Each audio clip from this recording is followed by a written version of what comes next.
Thanks, Peter. Thanks, Eero.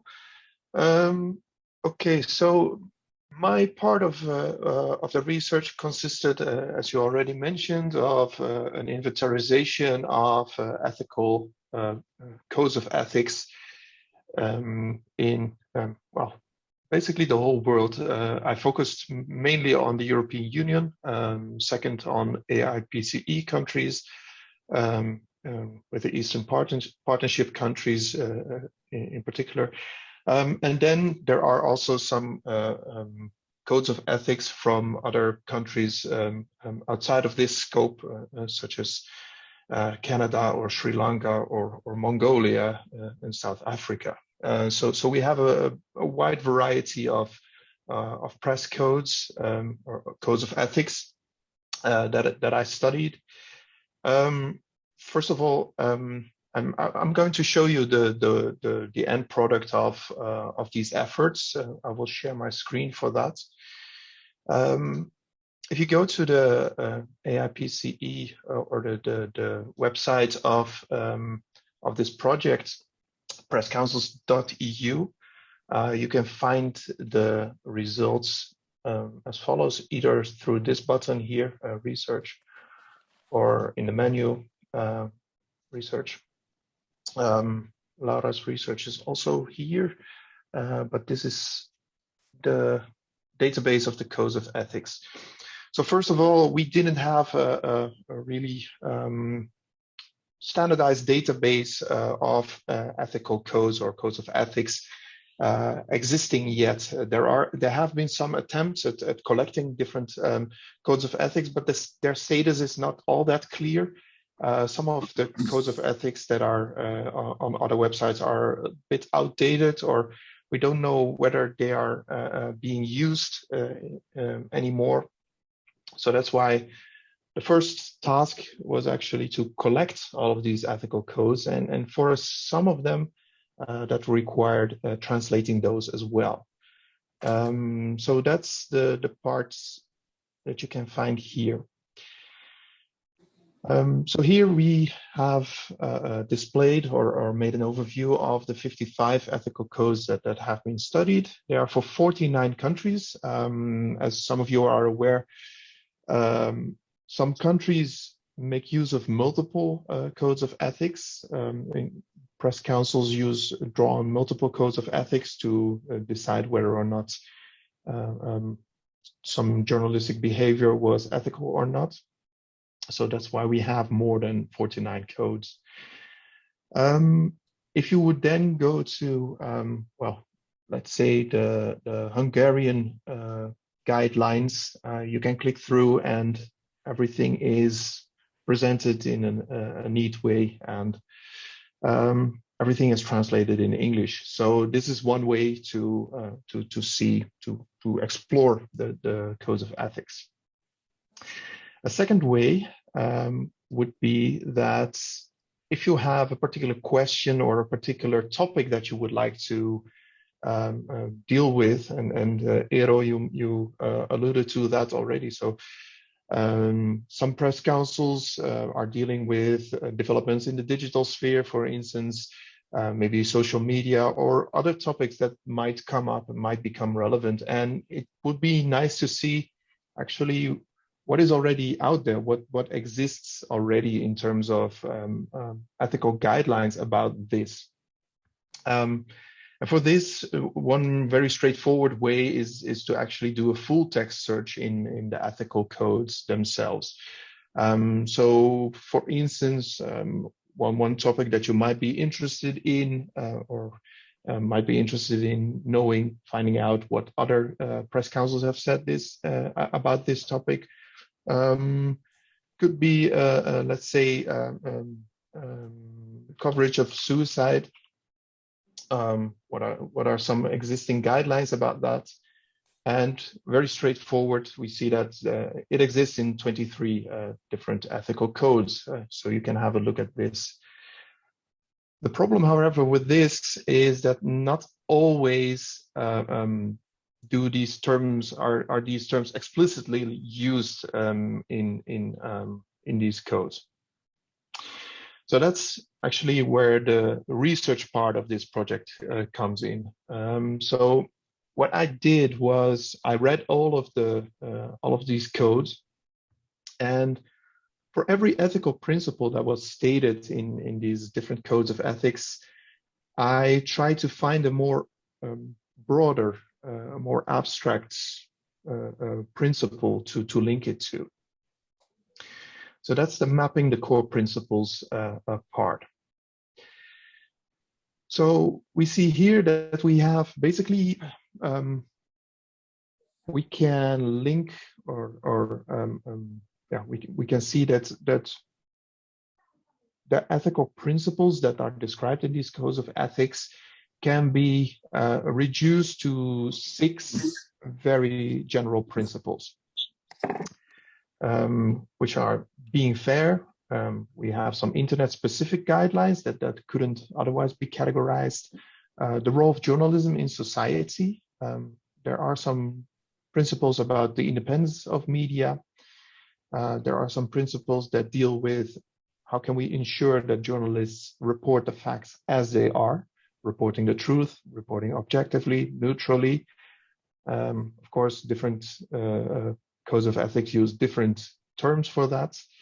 And last but certainly not least is that the rights of journalists and media are also emphasized in the codes of ethics. We often see this in the introduction or the prelude of these codes of ethics, that it is stated what journalism is for and what kind of rights journalists have. For instance, the freedom of speech. So if we take an example, let's say media independence, we could see that, for instance, a topic that comes up to protect the media independence would be avoiding conflicts of interest, right?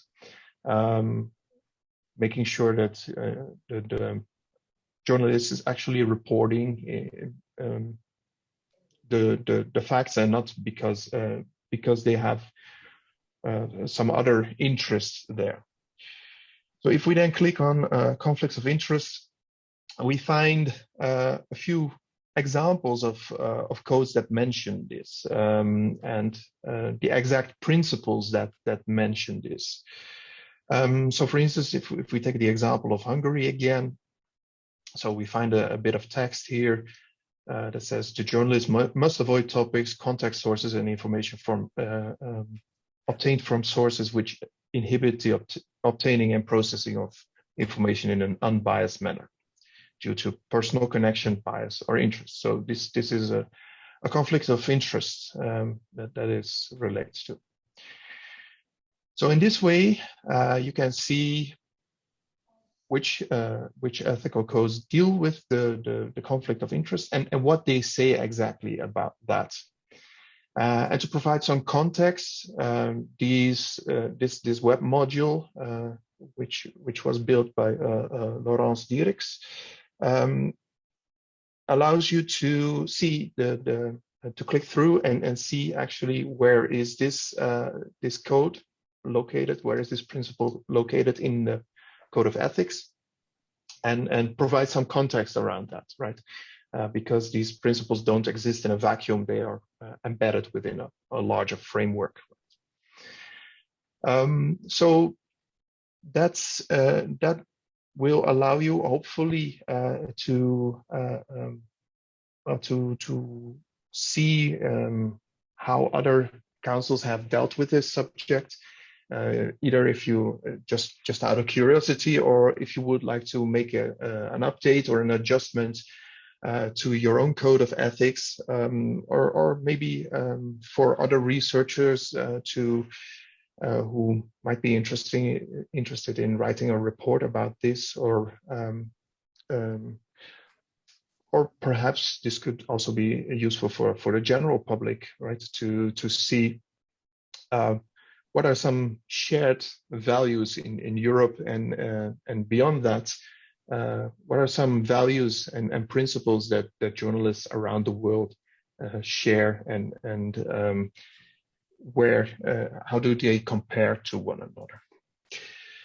All right, so that wraps it up for me. If there are any questions, of course, feel free to ask them later on in this meeting. Thanks.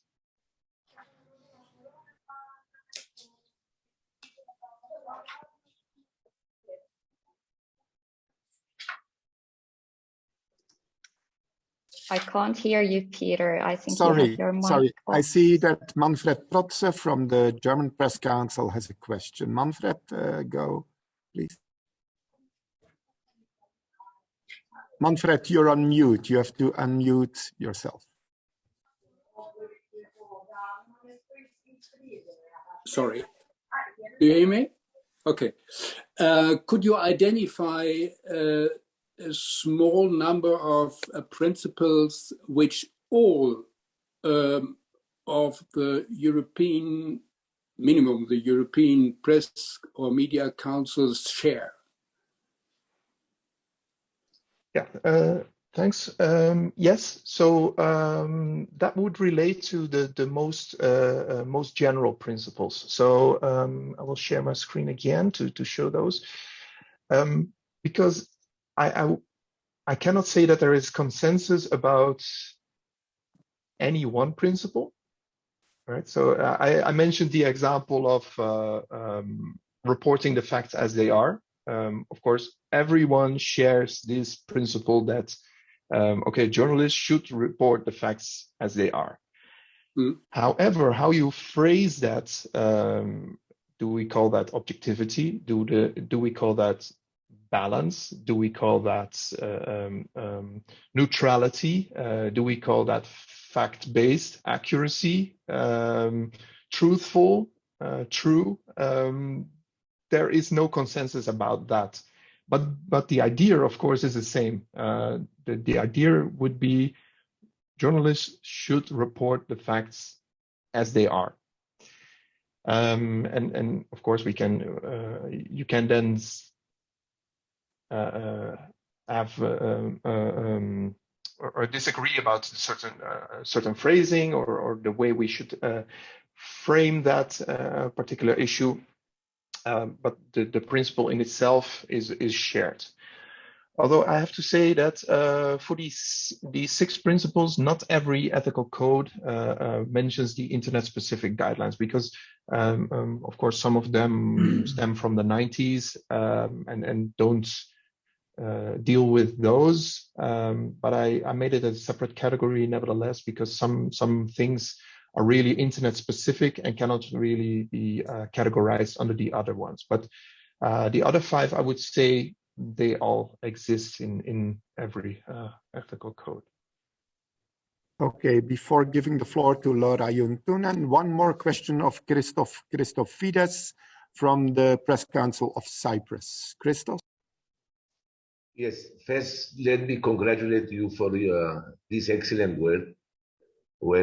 I want to ask, is only press councils that you included? I mean, you did not include some countries do not have press councils, like Greece or Italy. They have in the code of ethics in the unions. These are not included, as I understand. That's not correct. So I started with the press councils because, of course, that's the focus of this project.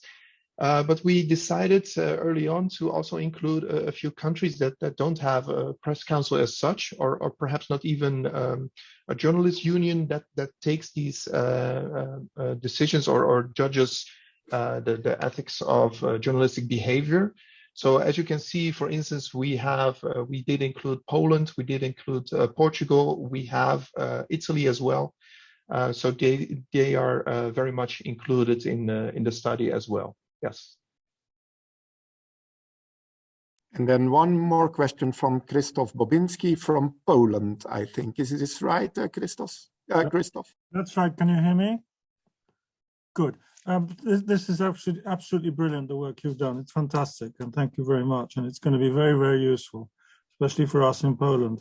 But one thing that would be useful to have is the date when the code of conduct was actually written, was put together. because that it is interesting to know what the situation in a given country was when it was done. Like in Poland, it was done after the Cold War when we were terribly enthusiastic about the future. Now we find that we're less enthusiastic about codes of ethics, etc. So it's actually useful to have a date. Secondly, and I know this is a terrible thing to do to someone who's just finished an enormous study, but it strikes me that it would be useful if your next study could be about the way ethics are, how much time, how much effort is devoted to the study of ethics at journalistic schools, and how they teach ethics, how they view it. Is it just 1 hour in a 3-year course, or is it a whole semester or whatever? I think that's where we should start. The conventional thinking in Poland is that people are taught ethics at journalistic schools, and then when they go to their first job, they realize this is nonsense because ethics don't really count. It's money and what your editor tells you to do. But I think it would be interesting to know which schools, how schools treat this whole subject. Thank you very much. Yeah, thanks. So I agree with that very much. So of course, on the one hand, how ethics are taught in journalist schools, as well as, and I'm expanding this potential research even further. Of course, we could also look at the jurisprudence of press councils and how these codes of ethics that I investigated, how they are actually put in practice. Because of course you have the written letter, and then you have the practice. So of course we can definitely broaden that scope. It's a very good suggestion, and I'm going to see what we can do with a year of publication, because I did write them all down. So we should definitely be able to do something with that, and so thanks for that suggestion.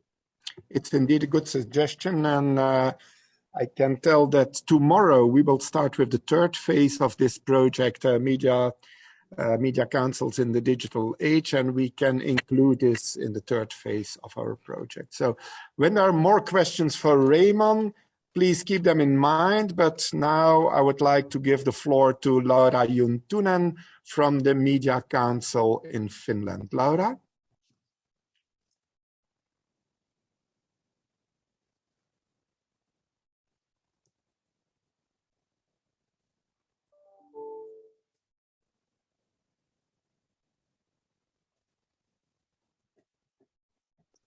My mic just disappeared, but I wonder if you're seeing what we should be seeing. Yeah, we can see the screen, digital challenges to ethical standards of journalism, and we can hear you. Oh, that's perfect. Those were exactly the two things I was hoping for. First of all, I would like to also thank Raymond, also Peter, of course, but Raymond in particular, for doing a remarkable job. It's been a huge amount of work, and I must say that my task was quite a bit smaller. I was doing qualitative interviews, and I had the privilege of talking to colleagues all over Europe. So actually many of you in the audience today, so I'd like to thank you at the same time. So, but the database is definitely, it's been very useful for me already, and I believe it's going to be very useful for everyone at the media councils, but also to researchers and to journalists, basically to anyone who's interested in media ethics, I would say. So anyhow, my task was because we had similar ideas to begin with, to be very interested in the ethical codes, and so my part was to look at the future challenges, and so what we did is that our part was to explore the current and future needs of the European media councils, to revise their ethical standards.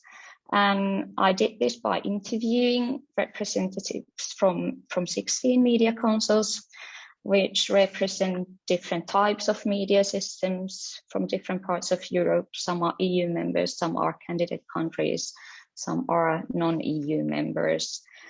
And as the title of the broader project is Media Councils in the Digital Age, the emphasis obviously was on the challenges posed by the digital world. And in particular, we were interested in the ways in which the councils try to adapt their ethical codes and guidelines to the challenges posed, for example, by internet culture, social media logic, etc. So basically, we were interested in whether there's a need to create new ethical standards, maybe, and in which ways they should be adapted to new platforms, etc.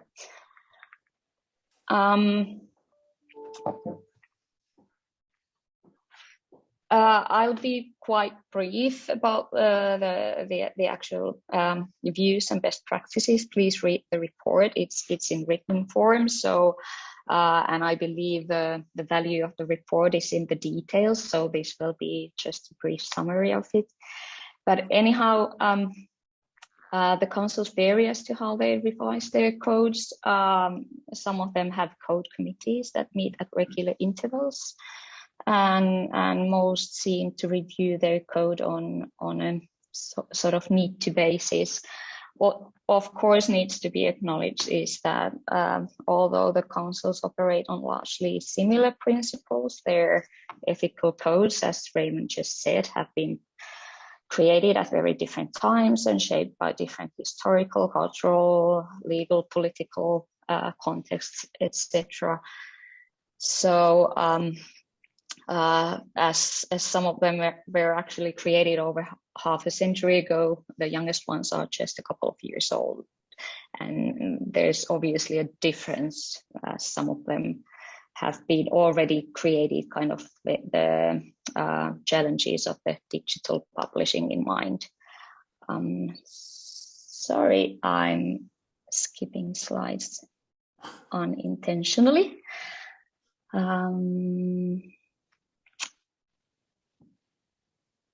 Well, the overall, when we talk about how the codes should be updated, it's obviously an important thing to acknowledge is that it's always about striking a balance between stability and change. So the codes of the European Media Councils vary somewhat in how detailed they are, and some councils have this sort of additional supplementary guidance that goes obviously more into details. But let's say that the overall philosophy in many councils seems to be that the code should be kept simple, short, and unspecific. So the reason behind is that a general code is more, it was considered as more applicable in different situations and more likely to last over time, which means that it does not require so frequent updates maybe. Also, a general code was seen as more acceptable in the field, as it leaves more room for ethical considerations, kind of pushes back the responsibility to interpret the code to journalists themselves. Furthermore, it leaves more room for applying common sense at the council. So when we are talking about how the ethical standards should be amended to better reflect the challenges of the digital world, all of this should be kept in mind. It was also emphasized that changing the codes and guidelines too often would be confusing, so you would not want to do it too often. And on the other hand, being flexible to change was also considered important, because if the ethical standards do not reflect the reality in which journalists do their daily work, they will obviously become meaningless over time. What I skipped here probably is that about the current plans, for example, the Impress in the UK is conducting a wholesale review of all parts of its code. It's going to be, or it's meant to be ready this summer, so pretty soon. As Eero mentioned earlier, we in Finland, we are planning to maybe, and this is a huge maybe, we don't know really yet, but we are examining whether we should do a similar kind of more comprehensive review of our code. So especially for that reason, Raymond's research is highly useful for us, for example. But then some councils, for example, the German and both of the Belgian councils, I believe, have some intentions to update their certain parts of their code and guideline. And yeah, I'll get back to that a little bit later. Most councils did not have any active plans at the time being to undertake any revisions, but it seems that the codes are often revised on a need-to basis. So as a response to, let's say, a national debate or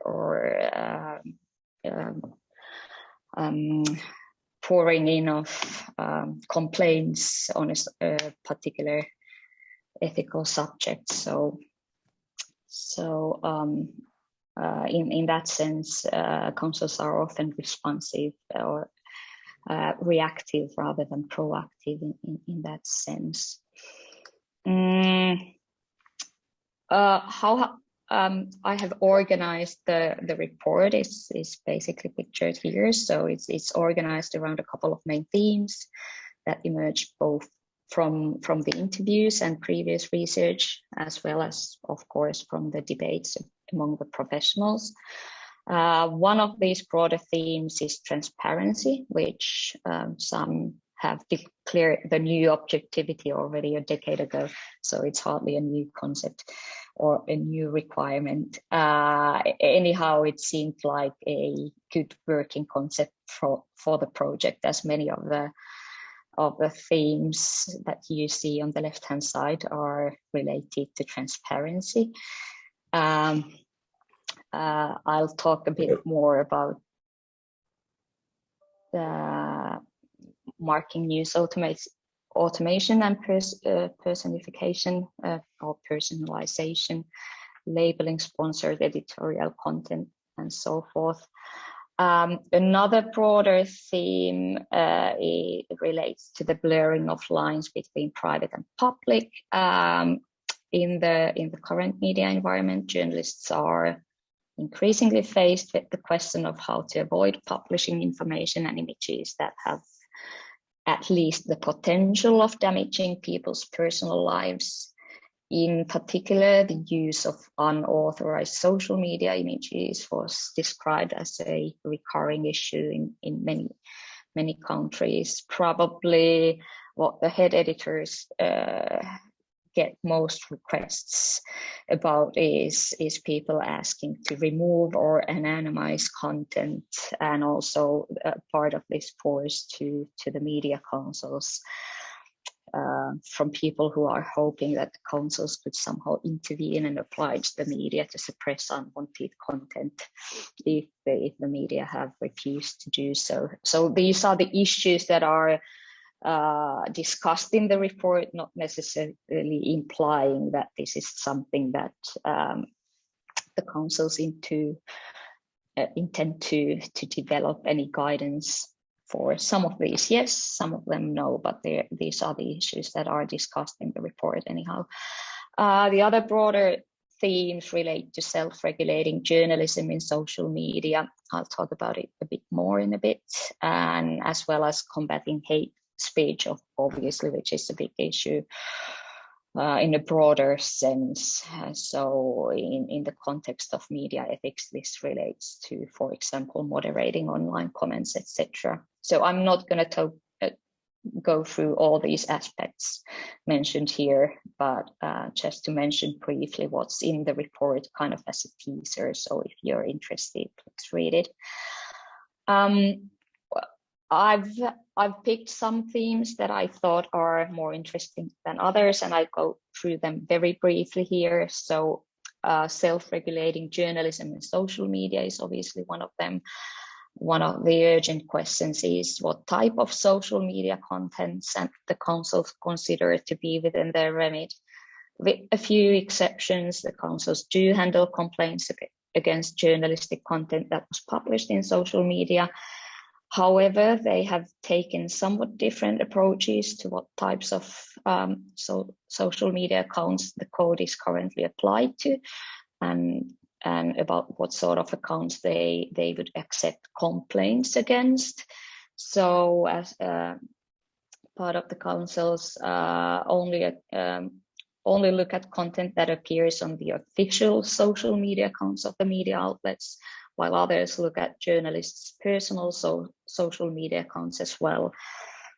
So that's one of the bigger debates, not necessarily something that should be tackled on the level of codes, but it does obviously affect the debate on what should be done with on the level of codes and guidance.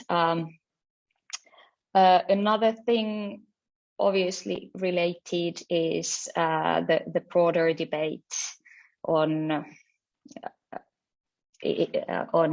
how journalists should behave on social media. So this is something that has been debated a lot recently among the profession and also among the wider public. But to put things briefly is that the councils did not see as their task to tell how journalists should behave in social media, although there were some concerns that journalists' usage of social media might have a negative impact on the public trust in the media. More or less everyone agreed that this should not be dealt on the level of ethical codes of the profession, but rather by in-house social media policies as it is at the time being. And only a couple of councils have specific guidelines for the use of social media as a source. In brief, it's social media is mainly seen as any other kind of source, and so the same rules apply. But the ones that do have such guidelines mainly stress that the use of personal information or recognizable images must be justified by an overriding public interest if published without the permission of the people involved. So, for example, the Impress has already quite detailed guidance on how the privacy settings, for example, should be respected, and they are about to revise their code and guidance, and it goes even further into details. So that's already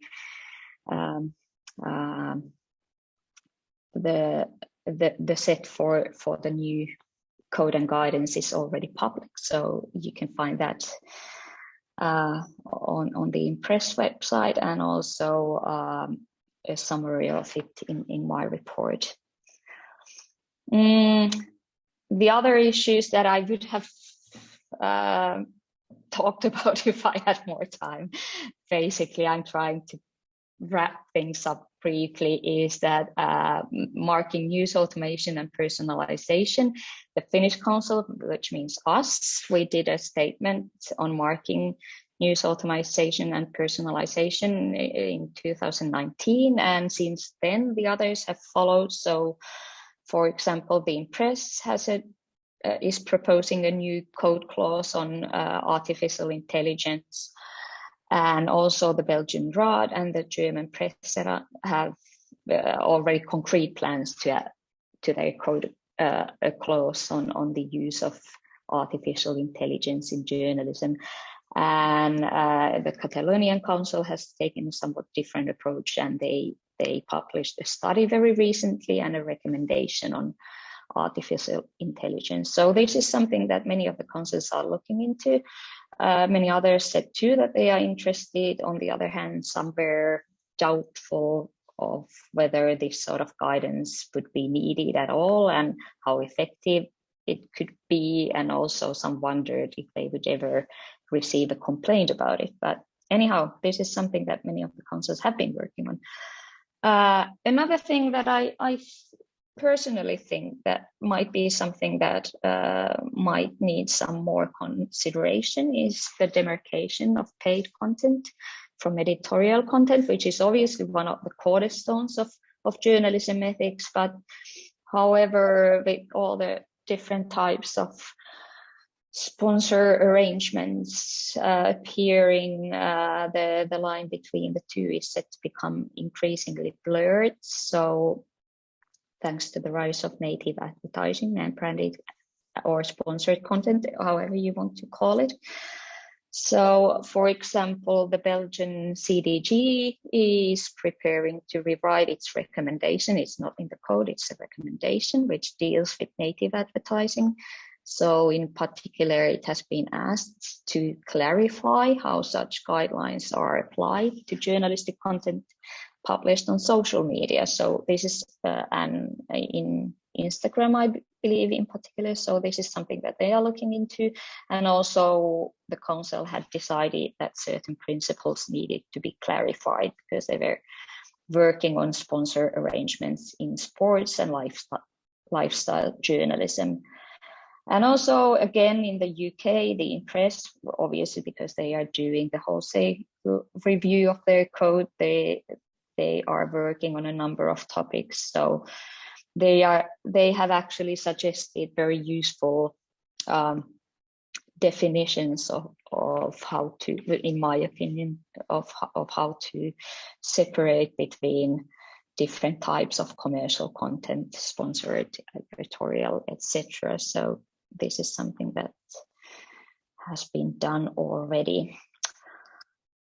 Briefly said, well, I haven't been brief, but to wrap it up very, very briefly is that, as I said, the value of the research is in the details, I think, and it's actually very hard to summarize meaningfully any conclusions. But if I would try, I would say that the ethical issues that I've identified in the report require minor revisions, mainly here and there, rather than any fundamental changes in principles.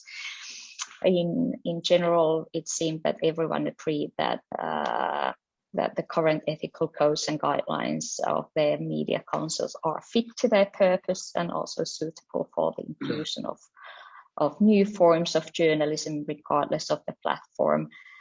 Having said that, of course, being flexible to change is important as new actors enter the field, and there might be some sort of clashes of ethical cultures coming along. So yeah, I suppose it's always about striking a balance between keeping things stable, acceptable, clear, and applicable, and at the same time up to date, so that they reflect the reality. Thank you all. That would be my part. Thank you, Laura. Are there questions? I see that Manfred has a question for Laura. I suppose, Manfred, please. Just an addition remark. Thank you very much, Laura. For the German Press Council, the most important impulse to review the code is the question: are we able to give appropriate judgment to complaints or not? If we come to the point that we have the feeling we cannot give an appropriate judgment to a complaint, we begin to think about the review of the code. This is the one remark, and the second source for a review is our questions out of the editors' offices. If the editors' offices are in a situation or feel in a situation that they are not guided appropriate by the code, we begin to think about specification or a change of parts of the code. This is the one part, and artificial intelligence in journalism, or what we sometimes name robot journalism, is an important subject, but a state of the art from today is whatever is published by as a journalistic editorial content, whatever is published, it is under the responsibility of the editor's office. This is a very important principle, and you may deduce from this principle all other regulations if you need it. But now we have consent in the German Press Council that we not urgently need additions to the code, because the principles are the same and the responsibility is clear. Thank you. I believe that pretty much reflects what your colleagues said as well in the interview. So that's also my impression, that then the most common reason to react and to revise the code would be that there are either complaints coming in or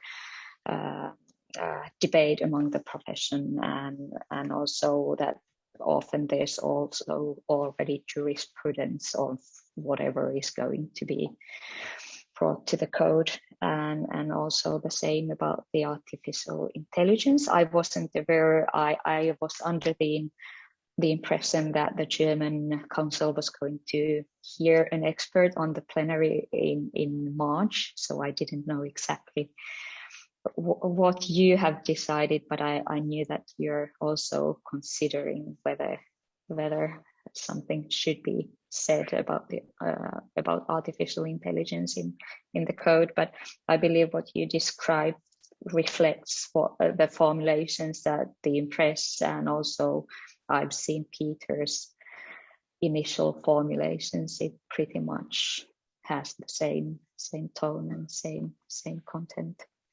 Thanks. Other people, questions, remarks for Laura or for Raymond? Just raise your hands, or Christoph, no?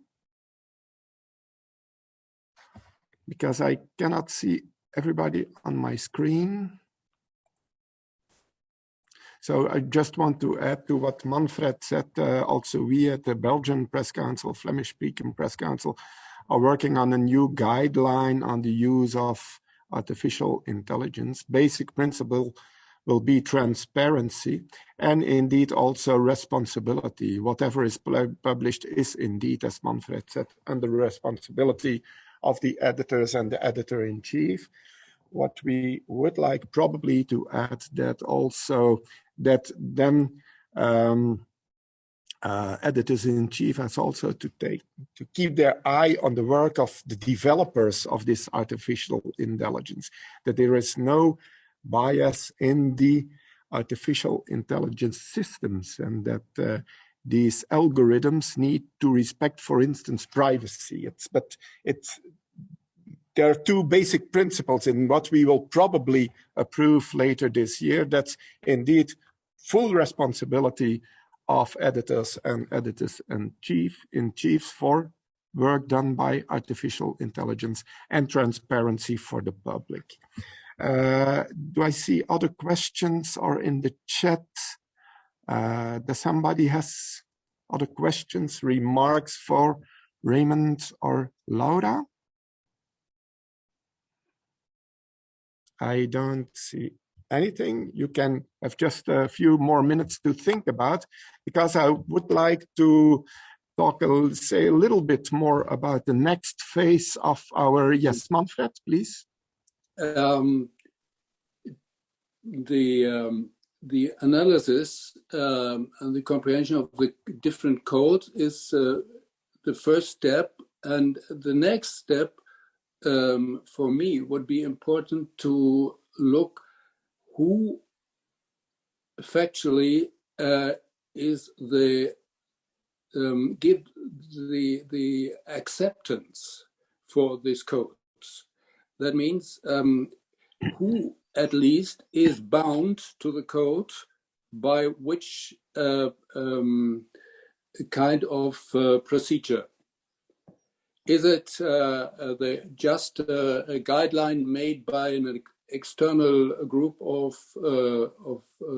persons, journalists, editors, or is it in any way formally accepted by the industry? Yeah, so thanks for that question. Actually, that is a part of the first phase of the research back when I think we published that in 2020. Is that right? Mm-hmm. Probably you can share your screen to the first phase, Raymond. Yeah. I'm looking that up because I was doing that right when we talked. If I can first say something about because it's about the remit and about let's say the I'm not sure how to call that in English, but the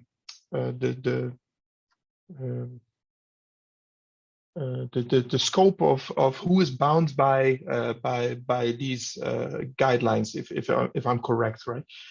So in general, those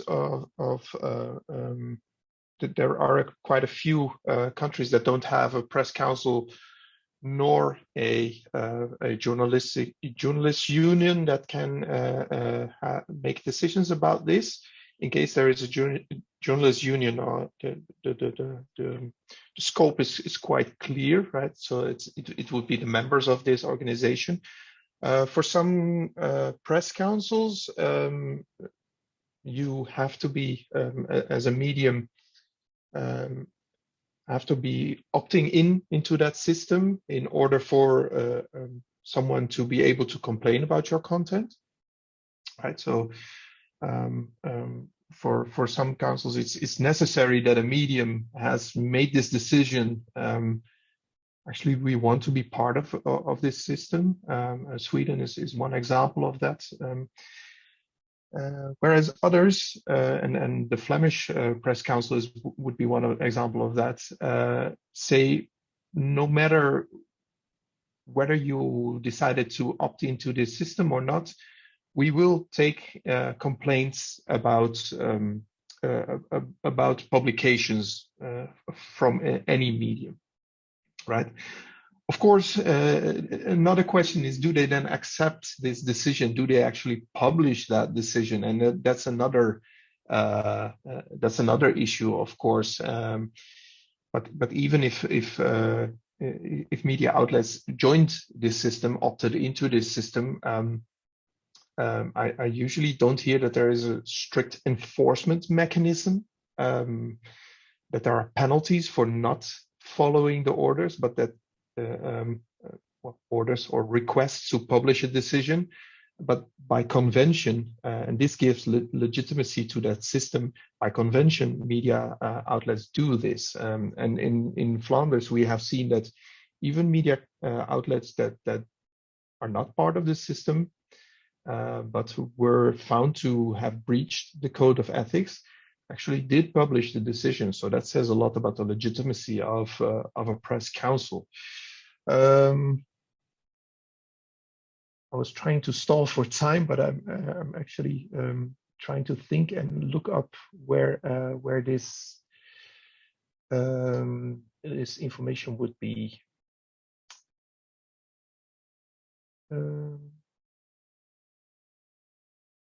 Yeah, so in the first part of the research here, and here we can see this. This is question 13 about preparing to make a complaint. So here we can see that actually for a person to make a complaint about any media content, sometimes it's necessary that this media outlet has joined the system. Sometimes this is not necessary. So the no's in this case means that actually they do have to have joined this system before you can make a complaint. Otherwise, they will not deal with it. Okay, other questions? Otherwise, I would like to tell a few words about the next phase of this database, because we made the database on the organization of press councils 2 years ago. We published it. Now it's about the codes of ethics. And the third phase of our project, Media Councils in the Digital Age, has been approved by the European Commission and will start tomorrow on the 1st of April. And we, with the other, and probably also Laura can tell what the Finnish Press Council is going to do, or ERO, but we, with the Flemish Press Council, we are going to update all the data in the two databases, because the facts and figures in the first database on organization of press councils are about 2018, so we are going to update it until 2022, and also for the ethical codes. And I will give the floor for 1 minute to Luc de Smet, because Luc de Smet is a freelance journalist, and Raymond at this moment works full-time for the University of Rotterdam. We thank Raymond a lot for the work he has done the past 3 years for this project. And Luc de Smet will continue with the update of, and Luc will contact you during the coming months, and probably can present himself for 1 minute. Then you know who is Luc de Smet when he will send you an email. Please, Luc, the floor is yours. Yes, I think I'm on mute now. Okay, hello to everybody. I have the moral duty to stalk you all, to get those updates. So don't be angry as I'm sending mails again to get the new dates, to get updates, new figures, and so on. As I was a journalist till recent for the Flemish TV, for VRT, and before that I was working on commercial TV. So after all these years, I have learned to be steady, to get what needs to be done.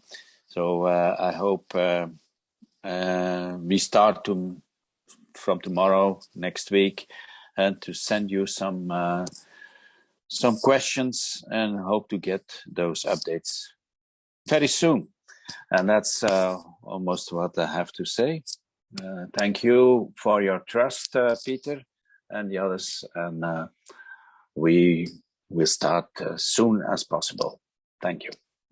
So thank you all. If there are no other questions, I think we can stop this webinar. I would like to thank, first of all, Raymond and Laura for their very clear and interesting presentations. Also my colleague Eero, Yvonne from the Press Council, and I would like to thank also Camille Petit and Adrien Collin from the European Federation of Journalists for organizing this webinar. Laura, do you want to add something? I see that you raised your hand.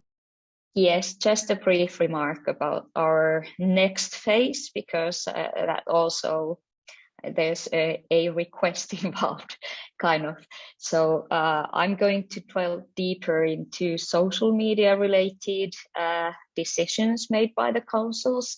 At this point, the scope is very broad, and so I'm basically looking for interesting cases that are related to social media in any respect. So I'm going to do a brief survey probably to find out the interesting cases, but if you have any in mind, please contact me, and I'll ask later on for more details. So in any language, I'll survive with Google Translate if necessary to find the interesting cases. So it doesn't matter if you don't have the resolutions in English. But anyhow, I would appreciate your help once again. Thanks. So thank you for participating in this webinar, and thank you in advance for answering the questions and emails from Luc de Smet and Laura Juntunen. They will appreciate your answers. Thank you all, and we'll see each other probably in the next webinar, and hopefully at the conference of the AIPCE in Cyprus. Christos, you are the organizer. I don't remember the date of the AIPCE conference. It's something between the 21st, 22nd of October. Okay, thank you.